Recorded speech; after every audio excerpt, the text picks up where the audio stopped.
شروع کرتا ہوں اللہ کے نام سے جو بڑا مہربان اور نہایت ہی رحم کرنے والا ہے۔ یہ کہانی اس فیملی سے تعلق رکھتی ہے جو کہ ایک غریب گھرانے سے تھے اور ایک گاؤں میں رہتے تھے۔ غریب گھرانے سے تعلق رکھنے کے باوجود بھی یہ لوگ دل کے بہت امیر تھے۔ یہ دو میاں بیوی اور ان کا ایک ہی بیٹا تھا جو خوشی خوشی اپنی زندگی گزار رہے تھے۔ اس عورت کا شوہر لکڑیاں کاٹتا تھا اور یہ خود گھر میں سلائی کڑھائی کا کام کرتی تھی اور یہ کبھی کبھی کسی کے گھر کا کام بھی کر دیا کرتی تھی۔ ایک دفعہ اس کا شوہر گھر سے لکڑیاں کاٹنے کے لیے گیا تو وہاں وہ لکڑیاں کاٹنے میں مصروف تھا۔ اس کو یہ تھا کہ میں گھر کے لیے کچھ لکڑیاں اکٹھی کر لوں گا تو رات کا کھانا آسانی سے بن جائے گا، میں اس کو بیچوں گا اور کچھ پیسے بنا لوں گا۔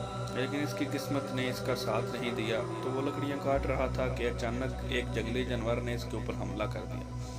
وہ اپنے بچاؤ کے لیے بہت چلایا، ادھر ادھر بھاگا، لیکن وہاں پہ مدد کرنے کے لیے کوئی نہیں تھا۔ تو دیکھتے ہی دیکھتے اس جنگلی جانور نے اس کو زندہ کھا لیا اور ادھر گھر میں اس کی بیوی اس کا انتظار کر رہی تھی۔ جب کافی ٹائم گزر گیا تو اس نے دیکھا کہ اس کا شوہر گھر واپس نہیں آیا، تو اس نے اپنے گاؤں والوں سے مدد مانگی اور اپنے شوہر کو ڈھونڈنے کے لیے جنگل کی طرف نکلی۔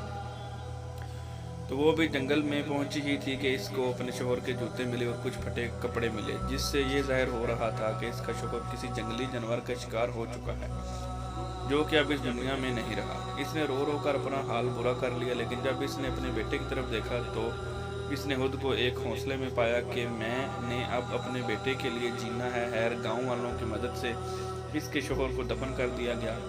اس کا جنازہ پڑھانے کے بعد گاؤں والے کچھ دنوں کے لیے اس کی مدد کرتے رہے۔ پھر کچھ دنوں کے بعد وہ وقت آ گیا کہ نوبت واقعوں تک پہنچ گئی۔ اس کے بیٹوں کو اسکول سے نکال دیا گیا۔ اب یہ ماں بیٹا اکثر رات کو بھوکے رہنے لگے اور گاؤں والے بھی اپنے اپنے کام میں مصروف ہو گئے۔ پھر اس ماں نے لوگوں کے گھروں کا کام کرنے کی ٹھانی اور اس کو ایک جاگیردار کے ہاں کام مل گیا، لیکن اس جاگیردار کی نظر اس کے جسم پر تھی۔ وہ اس کو اپنی ہوس کا نشانہ بنانا چاہتا تھا۔ اس نے اس کو ایک دن پکڑا اکیلے پا کر۔ یہ اپنی مدد کے لیے بہت چلائی، ادھر ادھر دوڑنے لگی، لیکن وہاں مدد کو کوئی نہ پہنچا۔ تو اس نے اپنی حفاظت کرنے کے لیے جاگیردار پر حملہ کیا، جس سے وہ زخمی ہو گیا۔ لیکن اب اس نے اس عورت پر الزام لگایا کہ یہ مجھے غلط کام کرنے کے لیے مجبور کر رہی تھی، حالانکہ وہ جھوٹا تھا۔ لیکن گاؤں والوں نے اس کی بات پر یقین نہیں کیا اور اس جاگیردار کی بات کو سچ مانا۔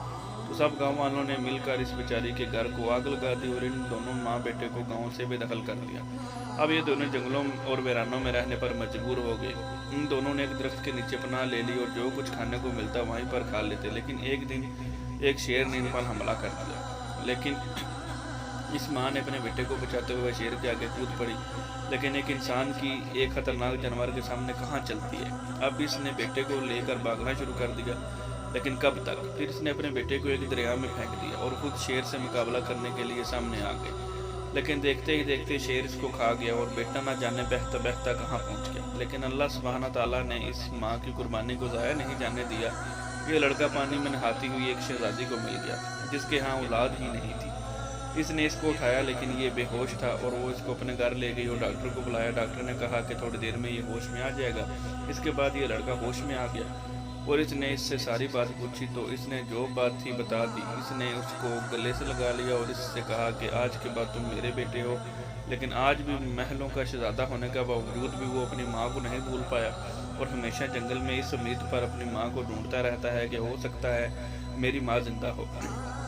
لیکن دیکھو ایک ماں نے اپنی زندگی میں کتنے ستم نہیں سہے، لیکن پھر بھی اپنے بیٹے کو زندگی دے گئی۔ آج اس کے بیٹے کو دنیا سلام کرتی ہے اور اس کی رخ دور سے دیکھ کر یہ منظر خوش ہوتی ہوگی۔ سلام ہے اس ماں کو جس نے اپنی زندگی کی پرواہ کیے بغیر اپنے بیٹے کی زندگی بچائی اور اس کے بدلے اللہ پاک نے اس کے بیٹے کو ایسی زندگی عطا کی کہ اس کی روح کو دلی سکون ملے۔ آخر میں اللہ پاک سے یہی دعا کرتا ہوں کہ جس کی ماں زندہ ہے اللہ اس کی ماں کو صحت و تندرستی عطا فرمائے، اور جن کی مائیں اس دنیا فانی سے کوچ کر چکی ہیں اللہ پاک ان کو جنت الفردوس میں اعلیٰ مقام عطا فرمائے، اور آپ سب دیکھنے سننے اور پڑھنے والوں کو اللہ پاک صحت کاملہ عطا فرمائے۔ آمین ثم آمین۔ اگر آپ کو میری یہ کہانیاں پسند آ رہی ہیں، آپ کو سننے میں اچھا لگ رہا ہے تو پلیز میرے چینل کو سبسکرائب کر دیں۔ آپ کا شکریہ۔